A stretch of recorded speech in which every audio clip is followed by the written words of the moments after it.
topic about the layer 2 switching. As you can see, the basic switching.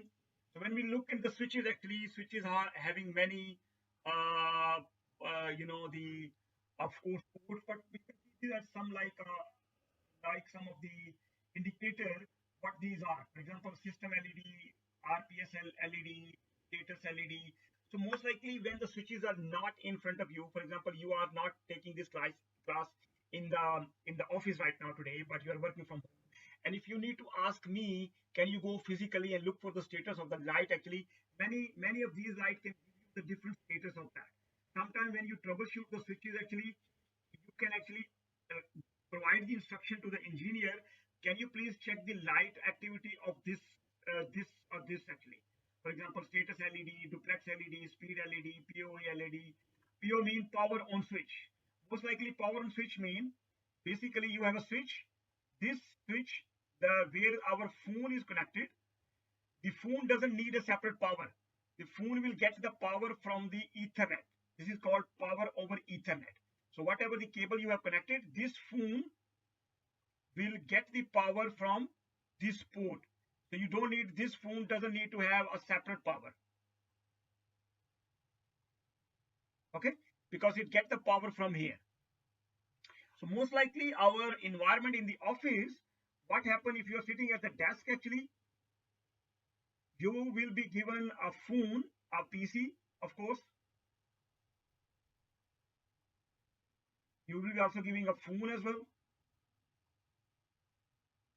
So phone will be connecting to your the desk port, okay, and your PC will be connected to the phone. Your PC does not connect to the directly to the data port, but the phone does connect to that. PC take the Ethernet connection from the phone. So phone and PC, the PC directly connect to the switch port, and then the phone connect to the switch port, and the PC connect to the phone. Okay, because phone need to have the power. This is how in the office environment we connect. Just the status lights are also important, so you can guide your engineer. How to preparing a basic switch management? That's important. Remote manage a switch. It must be configured to access the network. Remember when we now we are working from home, so we can have these switches access from the home. For example, I can ping from home right now. I am not in my lab today, for example, and I can ping my lab PC, or sorry, my switch 10.251.185. You can see I can ping that reply from this switch. Okay, so I can see, and you can see if I want to telnet to this switch,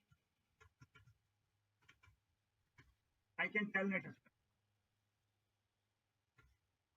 This is access. Yeah, so you can see I have directly telnet. Okay, basically now I am not in the office. I'm working from home. I'm at home actually, and I can access this switch. Now, how you can access this switch, and that's the important stuff. The remotely managed switch. Remotely managed means you are not in front of the switches. Which is remotely managed by console, telnet, SSH, things like that. Now we will be discussing SSH and telnet most of the time. So whenever we talk about the remotely managed, it means the SSH or telnet. It must be configured to access. So how we can access it? An IP address and a subnet mask must be configured, because of course if you see this, I telnet to the switch into an IP address plus the port number. Okay, if I select the SSH, the port number will change to 22. If I do the telnet, it will be 23. So remotely, you need to configure an IP address on the switch. When you get a new switch, actually, you need to assign an IP address. If a managed switch from the remote network, a default gateway must be also configured. If it's not on the same network, for example, the IP information address subnet mask is assigned to the SVI. Now, just a new concept may be coming called SVI. We will discuss this in more detail when the time will come. But think about it: layer 3 address, layer 3 port, layer 3 virtual port, not the physical port, layer 3 virtual port interface, virtual interface, switch virtual interface, and we assign the IP address to SVI. Also, these IP setting allow remote management. The remote access switches, they do not allow the switches to route the packet. So this is only for management. And here you can see configure terminal interface VLAN this. So basically, we do not assign the IP address to the physical interface because these are layer 2 ports. I can, for example, and then to assign the IP address and no shut and then they run the configuration. Let's say I'm going to show you the LAN. I'm going to the switch. Sorry, this is the switch. I have, this is the switch. Let me take 2960. And 2960, once the switch is logged in,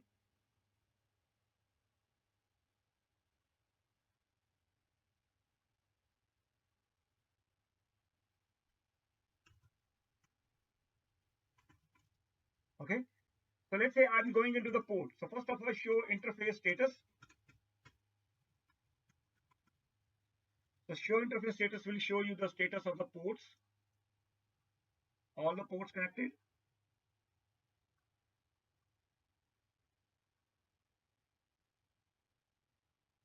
Okay. So you see these are the F01, F02. Okay. F01, F01, and let's say I say IP address. Let's say I assign the IP address. So you can see IP address command is not available. Okay. You see the IP address is not available. It's a input is indetected. But when I go to the switch router, because router is a layer 3 device, which is a normal by default, switch is a layer 2 device. So we cannot assign the IP address to the physical port itself. We need in the router. If you look at the router, for example, let's say we take the 1841 router on top of it, and we connect this to the straight through cable. So if I go to the switch actually, as you see router actually, I say no, and I can, let's say I assign an IP address.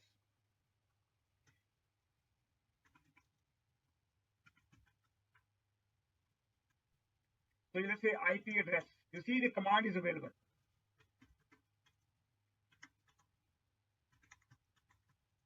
So you see the command is available, but in the switch actually, because it's a layer 2 port, the command is not available.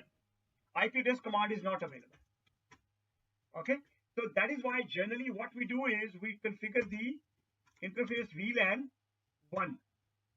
Interface VLAN 1, we'll discuss the VLAN in detail later on, just in next coming slides.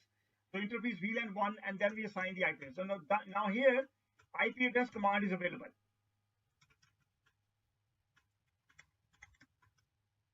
Okay, so for example, I have assigned this 112, and then you of course line VTY0 to 15, password Cisco. Now from the switch point of view, now router, I can go to the router and I can ping to 1.1.1.2. So you should be able to see, I should be able to see some connectivity. No, let me see.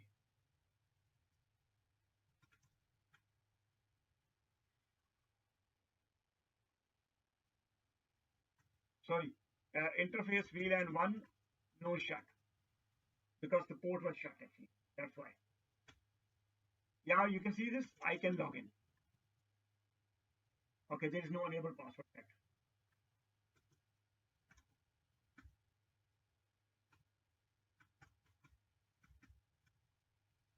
Basically now you can see I can log in from the router to the switch. So basically the difference is between the router management point of view, we assign the IP address to the port, physical port. As you can see, the physical port on the switch we assign in the router, sorry, router, in the router, oh, sorry.